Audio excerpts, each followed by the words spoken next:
Let's be brutally honest for a moment. When you and I pack for a trip, we're not just choosing outfits, we're trying to calm a lifetime of what if fears. What if it rains? What if there's a fancy dinner? What if I spill coffee on my only nice blouse? So we pack extra shoes, extra clothes, and a suitcase that barely zips shut. But here's the terrifying truth the airlines don't want you to know. That heavy, overstuffed bag is putting a target on your back. The industry is running a quiet game of profiling, and gate agents are trained to spot the bulging suitcase and the stressed traveler. When they see it, they strike. Sorry, ma'am, the bins are full. You'll have to check that bag. And in that moment, with 100 people waiting behind you, you hand over the bag that holds your heart meds, your CPAP, your jewelry, and you watch it vanish down the chute. With baggage mishandling at record highs, losing that bag at our age isn't an inconvenience. It's a medical crisis waiting to happen.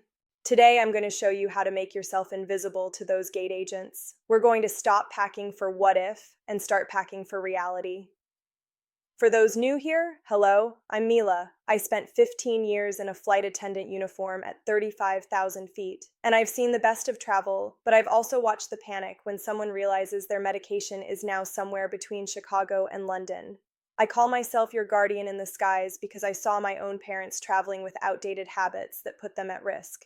Think of this as a safety briefing from your daughter on the inside. We're throwing out the old rules and replacing them with a rigid, strategic system of just 9 essential items that works for a weekend with the grandkids or a 3-week European cruise. This isn't about being trendy. It's about protecting your independence, your mobility, and your dignity. The first item isn't just a suitcase, it's a psychological weapon. I call it the optical illusion rollerboard. Gate agents don't measure bags, they judge by sight. A soft duffel bulging at the seams looks heavy and problematic.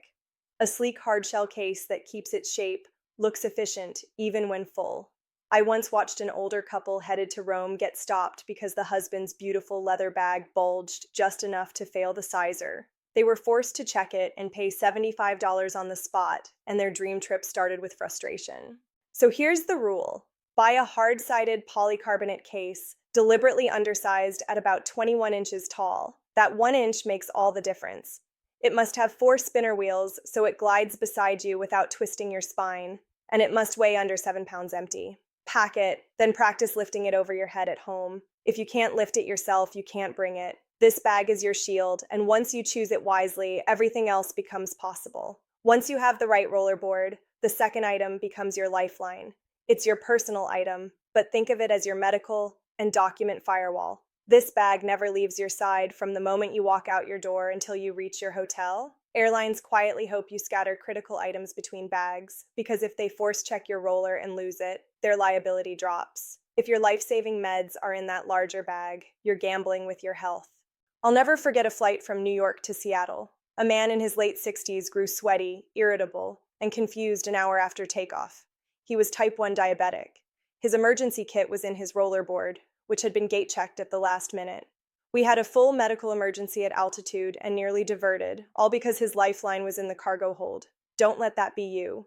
Your personal item should be a structured tote or small backpack with a trolley sleeve so it locks onto your suitcase handle. Inside goes your Go Kit, every prescription in original bottles, your CPAP if you use one, passport, wallet, keys, glasses, and phone. Use the Russian doll method for security. Put all your small items into one big clear zip bag so at TSA you pull one thing out and breeze through while everyone else digs for change. Now we tackle clothes, where panic usually takes over. What will I wear to dinner, to tours, on the plane? We're replacing options with versatility. Item 3 is the foundation of your wardrobe, the Anywhere trousers. One pair that can hike in the morning and look sharp at dinner. You want technical fabrics that look normal, blends of nylon, spandex, even merino. They don't wrinkle, resist stains, and dry fast. I once saw a woman spill tomato juice on beige linen pants during turbulence. They soaked it up instantly and never dried. She spent her first vacation hours humiliated in the lavatory. Don't do that to yourself. Choose black or dark charcoal, always. Dark hides spills and looks dressy. Women should look for ankle-length styles with wide waistbands, no buttons digging in. Men want travel chinos that stretch and repel water. The rule is simple. Wear your heaviest pants on the plane. Pack one more. 2 pairs, no matter how long the trip. With luggage and clothes set, we move into survival. Modern cabins are hostile to older bodies, and these next items protect your health. Item 4 is a long sleeve top made of 100% merino wool. Cabins are kept cold on purpose, and as we age, we lose our ability to regulate temperature. Cotton gets wet with sweat, then turns into an ice pack. Synthetics trap heat when it's hot and fail when it's cold. I once watched a woman overheat and faint on the tarmac in Phoenix because her polyester sweater couldn't breathe. Merino is nature's miracle. It pulls moisture away, insulates even when damp, and doesn't smell after days of wear. Get a lightweight merino top and wear it on the plane. It's your second skin, keeping you steady from icy cabin to warm terminal, and it looks good enough for dinner when you land. With your core protected, item 5 forces us to face reality over vanity. We need to talk about shoes. A fall in an airport at our age can end your travel life forever. Massive terminals mean miles of walking on hard floors, dodging carts and crowds. Ballet flats and stiff dress shoes are dangerous. I still hear the crack from a woman who slipped out of backless mules at the jet bridge and broke her hip right in the doorway. Her Paris trip ended in an ambulance. The rule is firm. Wear your heaviest, most supportive shoes on the plane. Pack just one lighter pair, 2 pairs total. They must slip on easily for security, have real arch support, and never be brand new. Walk at least 5 miles in them at home before you fly. Brands built for stability exist for a reason. Use them. Item 6 is how we beat the liquids game. The 311 rule causes endless stress, and the travel industry loves selling you overpriced tiny bottles. Or worse, watching your luxury cream get tossed in the trash by a bad-tempered agent. So we stop thinking in liquids and switch to solids. Shampoo and conditioner bars replace bottles. Toothpaste becomes tablets. Sunscreen turns into a stick. Solids don't count as liquids and don't get questioned. Now your quart bag is half empty, and the anxiety disappears. For what must stay liquid, use refillable silicone bottles that won't leak. Item 7 isn't about comfort. It's about existence. Today, if your phone dies, you vanish as a traveler. Boarding pass, hotel, maps, rides, all gone. I found an older couple crying at JFK at 1 in the morning after missing a connection because both their phones were dead and the outlets didn't work. They had no hotel address written down. They were stranded because they trusted public power. You must bring your own power plant. A portable battery pack with at least 10,000 capacity, carried in your personal item because lithium batteries can't go in checked bags. Pair it with a 6-foot braided cable so you can reach awkward outlets. And always carry an analog backup. On an index card, write your hotel name, address, phone number, and flight numbers, and keep it in your wallet. If tech fails, that card gets you to safety. Now we defend your body and your wardrobe. Item 8 is your sterile barrier against the petri dish of the cabin. Those plastic-wrapped airline blankets are almost never washed between flights. I've seen what's on them, and you don't want to know. Never use them. Bring your own barrier. For women, a large pashmina that works as blanket, pillow, hood, and evening wrap. For men, a lightweight down vest or merino cardigan. Neutral colors hide dirt and match everything. The air on board is desert dry, stripping moisture from your nose and eyes, which weakens your defenses against viruses.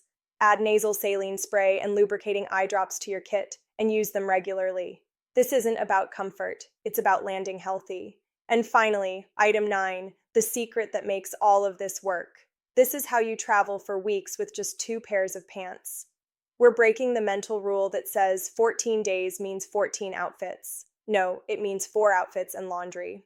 I know it sounds awful, but it's freedom. Pack laundry soap sheets, tiny paper squares that weigh nothing. Every 3 days, wash your merino top, trousers, socks, and underwear in the sink.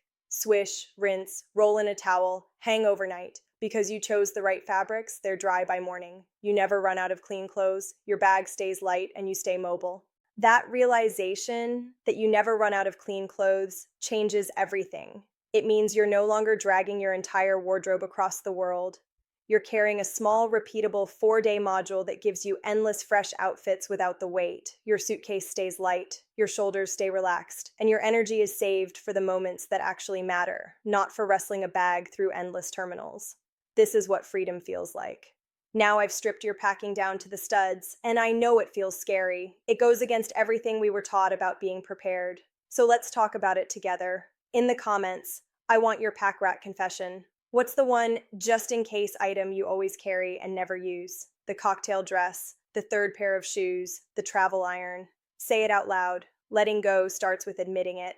Here's the reframe I want you to hear. At this stage of life, preparedness isn't about packing for rain in London. You can buy an umbrella in London. True preparedness is being able to lift your own bag so you never have to depend on strangers.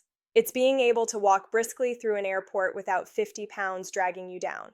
It's knowing that if the airline loses your bag, delays you, or dumps you in another city, you still have everything you need to survive and thrive right there with you. When you pack this way, you're not packing light, you're packing smart. You're trading physical burdens for dignity and control. I don't want you to be the traveler I see sweating, stressed, and injured because their luggage owns them. I want you to be the one gliding through the terminal, head up, eyes forward, ready for the adventure you earned. And this is where the system truly clicks.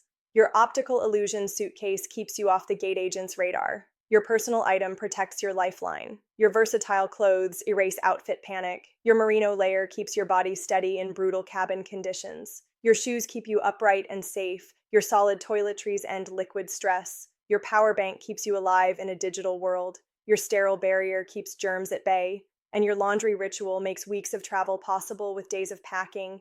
Each item does more than its job.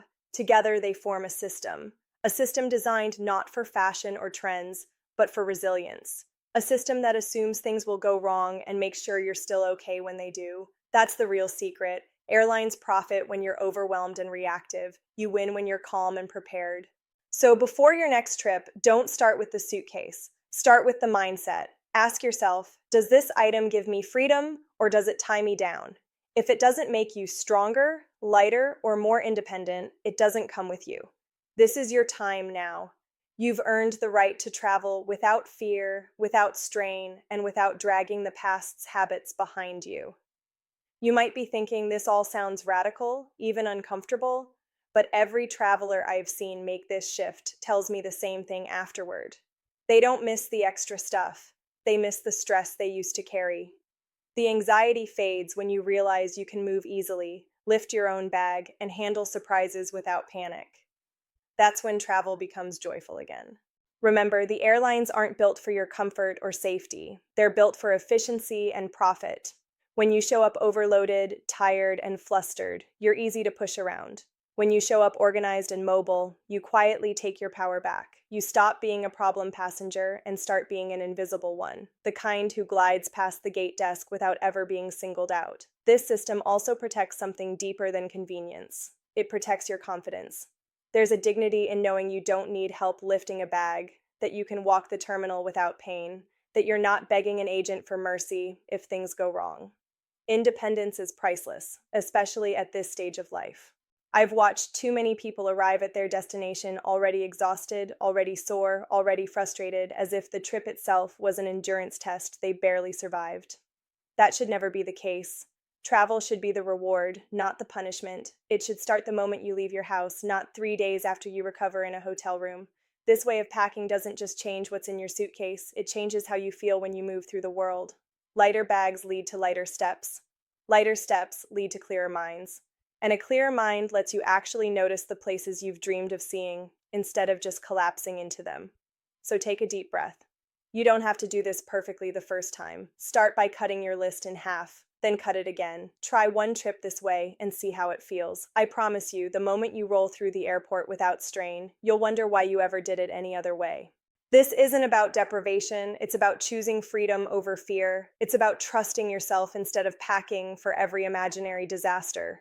Because the truth is, you're more capable than you think. You don't need 3 pairs of shoes to feel safe. You need confidence, preparation, and a system that works with your body, not against it. And I'll be right here, cheering you on, because I've seen what happens when people let go of the weight they've been carrying for years. They stand taller, they smile more, they travel like they belong anywhere in the world. So here's my promise to you. If you pack this way, you won't just arrive lighter, you'll arrive stronger. Strong enough to enjoy that first walk through a new city, strong enough to laugh at small delays, strong enough to start your adventure the moment you land, not after you recover. I want you to picture yourself breezing past the gate, suitcase gliding beside you, personal bag secure at your side, no panic in your chest, no strain in your shoulders. You're not dragging your world behind you anymore. You're carrying exactly what you need, and nothing more. That's the traveler I want you to be. Not rushed, not worried, not owned by your luggage, but calm, capable, and ready for whatever comes next. If this helped you, share it with someone you love who's still wrestling with a bursting suitcase and sore shoulders. Let's look out for each other. Let's build a new way of traveling for this stage of life, one that honors our bodies and our freedom. And when you step into that terminal next time, remember this: you're not just going on a trip, you're proving to yourself that you can move through the world on your own terms. I'm Mila, your guardian in the skies, and I'll see you out there, traveling lighter, smarter, and stronger than ever.